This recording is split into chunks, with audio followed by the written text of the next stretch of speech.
सभी विद्यार्थियों का एक बार फिर हमारे YouTube channel MD Ali sir में स्वागत है। आज हम आपके लिए लाए हैं कक्षा 10वीं प्रश्नावली 2.2 का सवाल नंबर पहले का ये पहला सवाल है। बहुपद x² माइनस 2x माइनस 8 के शून्यक ज्ञात कीजिए। हमें पहले इसके शून्यक बताने हैं, फिर उसने लिखा है और शून्यकों तथा गुणांकों के बीच के संबंध की सत्यता की जांच कीजिए। देखिए, बोर्ड परीक्षा में ये सवाल 100% आते हैं। ये गुणनखंड विधि से करने हैं। तो हम देखेंगे सबसे पहले कि हमें इसके शून्यक निकालने हैं। कई बार ये पेपर में केवल इतना ही आता है, बहुपद x² माइनस 2x माइनस 8 के शून्यक ज्ञात कीजिए। अगर पेपर में केवल इतना ही पूछा जाता है तो केवल आपको शून्यक ज्ञात करने हैं, जांच नहीं करनी है। अगर वो जांच की कहता है तो आपको जांच भी करनी है। चलिए, तो देखिए, सबसे पहले हम शून्य ज्ञात करते हैं। हल। तो देखिए, हल करने से पहले अगर आपने हमारे YouTube चैनल अगर सब्सक्राइब नहीं किया है तो आप हमारे YouTube चैनल को सब्सक्राइब कर लें और हमारी वीडियो को ध्यान से देखें, जिससे कि हमारी हर वीडियो जो हम इस पर डालें उसका नोटिफिकेशन आपके पास सबसे पहले आए और आप हमारे वीडियो को देख सकें। चलिए देखिए, सवाल है हमारे पास बहुपद x² माइनस 2x माइनस 8। हमने ऊपर से बहुपद को यहाँ पर उतार लिया है। हमें इसके शून्यक निकालने हैं। शून्यक निकालने के लिए सबसे पहले हमें ये देखना पड़ेगा, यहाँ पर हमारे पास इसका गुणांक देखना है। इसका गुणांक कुछ नहीं है तो हमें 1 मान लेना है। जब कोई गुणांक ना हो तो हमें 1 ले लेना है। अब हम ये लास्ट जो पद है उसका हमें फर्स्ट पद यानी फर्स्ट x² के गुणांक से मल्टीप्लाई करना है। इसका इससे गुणांक का मल्टीप्लाई करेंगे तो हम यहाँ पर रफ बना लेते हैं। आपको ये रफ पेपर में पीछे बनाना है। चलिए, हम देखेंगे यहाँ पे हमने ये रफ बना लिया है। तो 8 का गुणा अगर 1 से करेंगे तो ये माइनस की 8 है। माइनस का 8 का 1 से गुणा करेंगे तो माइनस का 8 आएगा। 8 एकम 8, ये माइनस, ये प्लस माइनस का।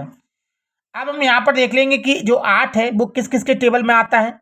तो हम देखेंगे 1 के टेबल में आता है, 2 के टेबल में आता है, 4 के में आता है और 8 के में आता है। हम देखेंगे 1 के में ये 8 बार में आएगा, 2 के में 4 बार में आएगा, 4 के में 2 बार में और 8 के में 1 बार में। अगर हम सबका मल्टीप्लाई करें तो 8 ही आएगा। इसका इससे मल्टीप्लाई करेंगे तो 8, इसका इससे मल्टीप्लाई करेंगे तो 8, इसका इससे मल्टीप्लाई करेंगे तो भी 8, इसका इससे मल्टीप्लाई करेंगे तो 8। हम कहेंगे ये सभी जो गुणांक दिए गए हैं ये सभी गुणांकों का मल्टीप्लाई 8 है। अब हम देखेंगे हमें इसका x का गुणांक चाहिए। हमें इसमें ये माइनस का 2।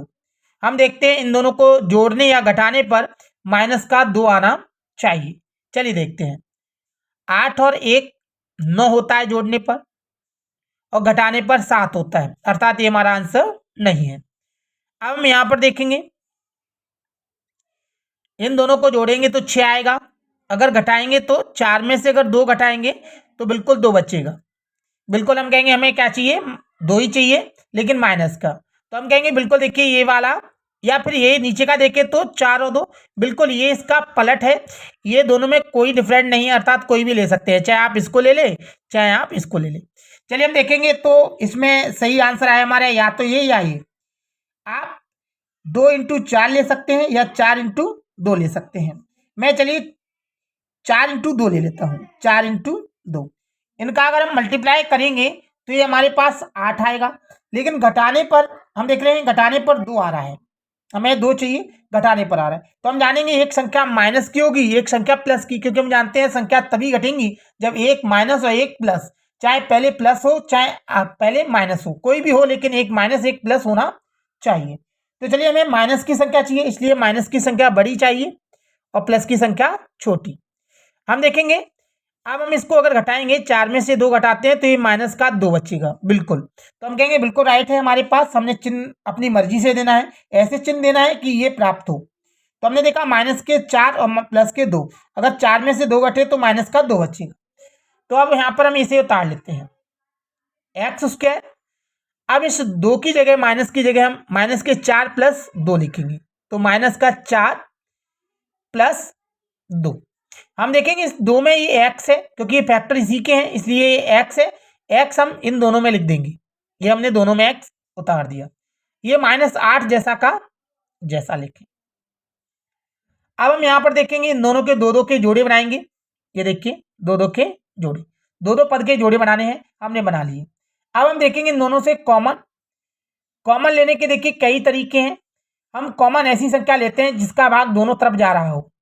तो हम देखेंगे दोनों तरफ x का भाग जा रहा है, तो हम यहाँ पर x ले सकते हैं। हमने x ले लिया। अब हमने यहाँ पे x ले लिया, x का यहाँ पर x² है, अगर x का भाग x² में देंगे तो हम यहाँ देख सकते हैं x² में अगर हम x का भाग देंगे तो मैं x² को इस तरह भी लिख सकता हूँ, x इंटू एक्स बटे एक्स, x से x कट गया तो 1x बचा, माइनस अब इस x का भाग में 4x से दूंगा तो x से x कट जाएगा, हमारे पास बचेगा 4। हम देखेंगे अब ये दोनों से कॉमन देखेंगे, ये प्लस जैसा का जैसा, इन दोनों से अगर कॉमन देखें हम, यानी दोनों तरफ ऐसी कौन सी संख्या है जिसका भाग जा रहा है, तो हम देखेंगे 2 का भाग दोनों तरफ जा रहा है। x नहीं लेंगे, नहीं x का भाग इधर नहीं जा रहा, तो इसलिए हम 2 कॉमन लेंगे, 2 कॉमन ले लिया हमने। अब 2 का भाग देंगे तो 2 से 2 कट जाएगा, यहाँ पर x बचेगा, माइनस 2 का भाग 8 में देंगे तो 2 चौके 8 यानी 4 आएगा। इस सवाल की पहचान ये है कि ये दोनों बिल्कुल सेम आने चाहिए। अगर हमारे गुणनखंड सही हैं तो ये बिल्कुल सेम आएंगे ये दोनों। अगर ये सेम आते हैं तो हमारा सवाल सही है, अगर ये सेम नहीं आते यानी इक्वल यानी बराबर नहीं आते तो हमारा सवाल कहीं गलत हो गया, उसे दोबारा करने की कोशिश करें। अब हम देखेंगे ये सेम है, इन दोनों में से मैं एक कॉमन ले लेता हूं, यहाँ पर ये हमने कॉमन ले लिया। अब हम देखेंगे यहाँ पर हमारे पास क्या बचा, x, ये हमने कॉमन ले लिया है, यहाँ पर प्लस के 2 बचा, ये इसके गुणनखंड हो गए। हमें इसके शून्य ज्ञात करने हैं तो हम यहाँ पे लिख देंगे शून्य। शून्य का मतलब हम अच्छी तरह जानते हैं 0 होता है, अर्थात एक गुणनखंड को हम यहाँ लिखेंगे x - 4, एक गुणनखंड को हम इधर लिखेंगे x + 2, बराबर हमने शून्य लिया है, शून्य लिख दिया, बराबर शून्य। हम लाइन खींच सकते हैं या कॉमा लगा के भी हल कर सकते हैं। x बराबर ये 4 है, इधर आएगा तो प्लस का हो जाएगा। क्वेश्चन ये उठा ये 0 कहाँ गया, तो हम देखेंगे ये 0 जैसा का जैसा, अगर ये 4 इधर आएगा प्लस का हो जाएगा, तो 0 + 4 4 हो जाएगा। इसी प्रकार x बराबर ये 2 अभी प्लस का इधर आएगा तो माइनस का हो जाएगा, माइनस के 2 हो गए। अब हम देख सकते हैं हमारे पास शून्य निकले हैं 4 और माइनस का 2, अतः हम लिख सकते हैं अतः शून्य 4 माइनस का 2 है। ये हमारे पास 2 शून्य निकल आए। अगर पेपर में कहा जाता है कि शून्य ज्ञात कीजिए तो हमें केवल यहीं पर आंसर कर देना है, तो हमारा एक उत्तर यही हो गया, हम कह सकते हैं उत्तर। लेकिन सवाल में हमारी में देखिए हमने पढ़ा है अच्छी तरह, सवाल हमसे कहता है कि आपको शून्य को तथा गुणांकों के बीच के संबंध की सत्यता की जांच करनी है। तो हम देखिए सत्यता की जांच करेंगे, यहाँ हम लिख देंगे सत्यता की जांच, सत्यता की जांच। चलिए हम सत्यता की जांच देखते हैं। सबसे पहले हम यहां देखेंगे सूत्र होता है शून्यकों का योगफल, शून्यकों का योगफल, शून्यकों का योगफल। चलिए योगफल देखेंगे तो शून्य का हमारे पास 4 और माइनस के 2 हैं। मैं यहाँ पर 4 को यहाँ पे -2 को लिखूंगा। दोनों का योगफल माने होता है जोड़, मैंने जोड़ लगा दिया, बराबर 4 का 4, ये माइनस प्लस माइनस हो जाएगा, 2 का 2। अब हम देखेंगे 4 ये प्लस का ये माइनस का तो घटेंगे, 4 में से अगर 2 हटाएंगे तो प्लस का 2 बचेगा। अब इसके नीचे कुछ नहीं है तो 1 हो जाएगा। यहाँ पर हम लिख सकते हैं ये हमारे पास -x का गुणांक होता है, -x का गुणांक, और जो नीचे होता है ये, तो इसे हम लिखेंगे x² का गुणांक। हम जानते हैं कि ऊपर सूत्र इसका शून्यकों का योगफल का सूत्र होता है b/b। हम देख सकते हैं b जो होता है वो x का गुणांक होता है। हमने व्यापक सूत्र में देखा है, हम व्यापक सूत्र को देख सकते हैं अच्छी तरह से।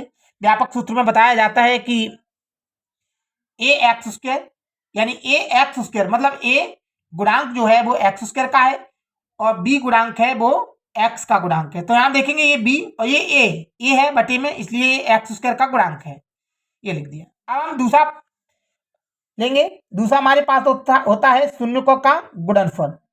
शून्यकों का गुणनफल, शून्यकों का गुणनफल, शून्य देखेंगे हमारे पास वही 4 और -2। चलिए 4 लेंगे और माइनस का 2। गुणनफल माने होता है गुणा, गुणा का चिन्ह लगा देंगे हम। अब इसे आगे हल करेंगे। हम यहाँ देखेंगे 2 का गुणा अगर 4 से करेंगे तो 8, ये माइनस ये प्लस माइनस हो जाएगा। इसके नीचे कुछ नहीं तो हम 1 लिख देंगे। 1 हम देखेंगे कि शून्यकों का गुणनफल का सूत्र होता है सी बटे सी, एक अचर पद है तो यहां लिख देंगे अचर पद। और हम देखेंगे यहां पर ये सी बटे ए हम जानते हैं एक्स स्क्वायर का गुणांक होता है, तो यहां पर लिख देंगे हम एक्स स्क्वायर का गुणांक। देखिए यही हमारे सवाल का आंसर हो गया, यही इसकी सत्ता की जांच हो गई। अगर देखिए आपको ये अच्छी तरह समझ में आया है तो आप हमारे YouTube चैनल को सब्सक्राइब करें और शेयर करें और वीडियो को लाइक करें और कमेंट करके हमें बताएं कि आपको ये किस तरह का सवाल लगा और आपको कैसा समझ में आया। कोई दिक्कत आ रही है तो आप हमें कमेंट करके जरूर बताएं, हम कोशिश करेंगे आपकी जो भी प्रॉब्लम्स है उसे सॉल्व कर सकें। थैंक्स।